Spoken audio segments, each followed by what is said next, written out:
भारत में उस समय यूरोप के जितने भी मेन देश थे, उन सभी मेन देश की कंपनियां भारत में व्यापार करने के लिए आती थी। जैसे कि आपके पोर्टुगल हो गए, पुर्तगाल, हॉलैंड हो गए, जिसको कि नीदरलैंड बोलते हैं, जहां के निवासियों को डच बोलते हैं, डेनमार्क, स्पेन, फ्रांस, इंग्लैंड, तो जितने भी लगभग मेन देश थे, सभी की कंपनियां भारत में व्यापार करने के लिए आती थी। उनका मेन लक्ष्य क्या था? उनका मेन लक्ष्य था, टारगेट था कि ज़्यादा से ज़्यादा जो है एक्सपोर्ट किया जाए और एक्सपोर्ट करके ज़्यादा से ज़्यादा प्रॉफिट मार्जिन कमाया जा सके। इसके लिए वो कंपनियां आती थी और यहाँ के जो लोकल राजा थे, नवाब थे, उनसे वह ट्रेडिंग राइट प्राप्त करते थे, व्यापार करने के अधिकार, जिससे कि वो व्यापार कर सके और इससे उन्हें अच्छी खासी प्रॉफिट होती थी। क्योंकि भारत में जो भी उत्पाद सामान बनता था, उसके यूरोप के बाजारों में काफ़ी डिमांड थी। और उस समय जो गोला बारूद बनता था, उसके लिए जो सॉल्ट पिटरे जो सामान होता था, वह भी भारत में बहुत अधिक मिलता था।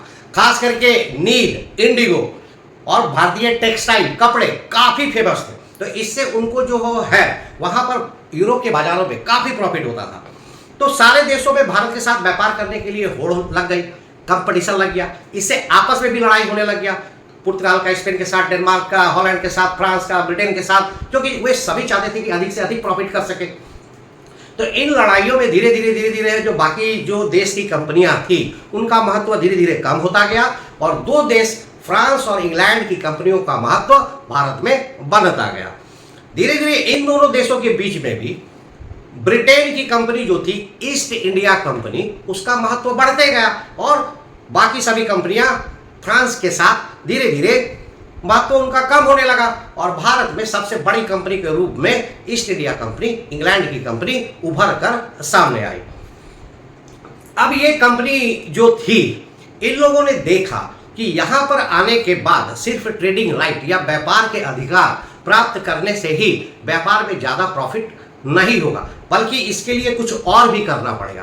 तो इन लोगों ने क्या किया कि धीरे धीरे एडमिनिस्ट्रेशन में इंटरफेरेंस करना शुरू किया, यहाँ के प्रशासन व्यवस्था में दखल अंदाजी करना शुरू किया और धीरे धीरे इन कंपनियों ने भारत में प्रशासन में, एडमिनिस्ट्रेशन में घुस गए और एडमिनिस्ट्रेशन और प्रशासन के ऊपर भी कंट्रोल करना शुरू कर दिया, जिससे कि यह व्यापार के लिए अपने अनुकूल नीतियाँ, पॉलिसीज बना सके और अधिक से अधिक ट्रेड करके, व्यापार करके, एक्सपोर्ट करके वो अधिक से अधिक मुनाफा, प्रॉफिट को कमा सके और भारत से सस्ते दामों में कच्चे माल को ले जा सके और उन भारतीय उत्पादों को, जो कि यूरोप में बहुत ज़्यादा डिमांड का, कम दाम पे खरीदकर अधिक से अधिक दाम पर वहाँ पे बिक्री कर सके।